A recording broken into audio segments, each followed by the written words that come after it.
अपनी कहानी खुद लिखो। भाग एक। जो लिखा हुआ था वो स्वीकार कर लिया। एक छोटे से कस्बे में अर्जुन नाम का लड़का रहता था। न बहुत अमीर, न बहुत होशियार, न कोई बड़ा सपोर्ट। उसके घर की दीवारों पर गरीबी के निशान थे और उसके मन में डर के। लोग कहते थे, तेरी किस्मत में कुछ खास नहीं लिखा। हमारे जैसे लोग बस जीते हैं, जीतते नहीं। धीरे धीरे अर्जुन ने भी यही मान लिया। वो सुबह उठता, दिन काटता और रात को यही सोचकर सो जाता, जो लिखा है वही होगा। वो अपनी जिंदगी का पाठक बन चुका था, लेखक नहीं। भाग दो। एक सवाल जिसने नींद छीन ली। एक दिन अर्जुन ने एक बूढ़े आदमी को देखा जो टूटी हुई दुकान में बैठा था, लेकिन उसकी आंखों में अजीब सी चमक थी। अर्जुन ने पूछा, बाबा, आप खुश कैसे रहते हो? आपके पास तो कुछ भी नहीं है। बूढ़ा मुस्कुराया और बोला, क्योंकि मैंने अपनी कहानी खुद लिखी है। अर्जुन हंस पड़ा। कहानी तो किस्मत लिखती है।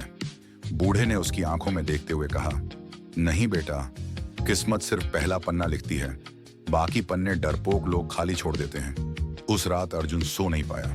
भाग 3। पहला पन्ना फाड़ना अर्जुन ने महसूस किया। वो अपनी जिंदगी को डर के नियमों से जी रहा था। लोग क्या कहेंगे, असफल हुआ तो क्या होगा, कोशिश की और हार गया तो? अगले दिन उसने एक कागज लिया और लिखा, अगर आज से मेरी कहानी शुरू हो तो मैं क्या लिखूंगा? उसे जवाब नहीं मिला, क्योंकि जिंदगी ने कभी उसे सिखाया ही नहीं था कि वो सोच सकता है। लेकिन उसने कागज फाड़ा नहीं। भाग 4। कलम पकड़ने की कीमत। अर्जुन ने तय किया, हर दिन खुद को बेहतर बनाएगा। रोज सुबह जल्दी उठना, मोबाइल कम करना, सीखना शुरू करना, डर के बावजूद काम करना। लोग हंसे, नाटक मत कर, तू भी हमारे जैसा ही है। लेकिन अर्जुन समझ गया था, जो अपनी कहानी लिखता है वो अकेला चलता है। पहले महीने कोई बदलाव नहीं आया, दूसरे महीने भी नहीं। तीसरे महीने उसने खुद से पूछा, क्या मैं गलत कर रहा हूं? लेकिन फिर उसने वो कागज निकाला और लिखा, लेखक बीच में हार नहीं मानता। भाग 5। असफलता।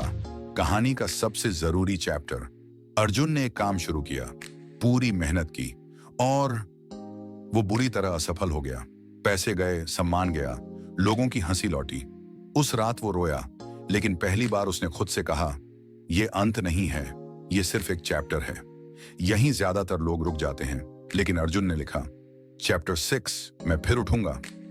भाग 6। जब कहानी पलटती है, धीरे धीरे बदलाव दिखने लगा। सोच बदलने लगी, बोलने का तरीका बदला, फैसले मजबूत होने लगे। लोग वहीं थे, लेकिन अर्जुन वहीं नहीं रहा। अब वो हालात को दोष नहीं देता था, वो खुद से सवाल करता था, और यही सवाल उसे आगे ले जा रहे थे। भाग 7। पहला बड़ा मोड़। एक दिन वही लोग जो कहते थे, तू कुछ नहीं कर सकता, अब पूछने लगे, तू इतना बदल कैसे गया? अर्जुन मुस्कुराया और बोला, मैंने शिकायत करना छोड़ दिया और लिखना शुरू कर दिया। भाग 8। सच्चाई जो कोई नहीं बताता। अर्जुन समझ चुका था, जिंदगी आसान नहीं होती, दर्द खत्म नहीं होता, डर जाता नहीं। लेकिन अब फर्क ये था, डर कहानी चला नहीं रहा था, कहानी डर को चला रही थी। भाग 9। आखिरी सबक। वो बूढ़ा आदमी फिर मिला। अर्जुन ने कहा, अब समझ आया, अपनी कहानी खुद लिखना क्या होता है? बूढ़ा बोला, याद रखना बेटा, जो इंतजार करता है वो पढ़ता है, जो जोखिम लेता है वो लिखता है। भाग 10। तुम्हारे लिए संदेश। अगर तुम ये कहानी सुन रहे हो तो समझ लो, तुम कोई साइड कैरेक्टर नहीं हो, तुम एक्स्ट्रा नहीं हो, तुम मुख्य किरदार हो। लेकिन कोई और तुम्हारी कहानी नहीं लिखेगा, ना किस्मत, ना लोग, ना हालात। कलम तुम्हारे हाथ में है, आज लिखो, भले लाइन टेढ़ी हो, क्योंकि खाली पन्ना सबसे खतरनाक होता है। अंतिम पंक्तियां।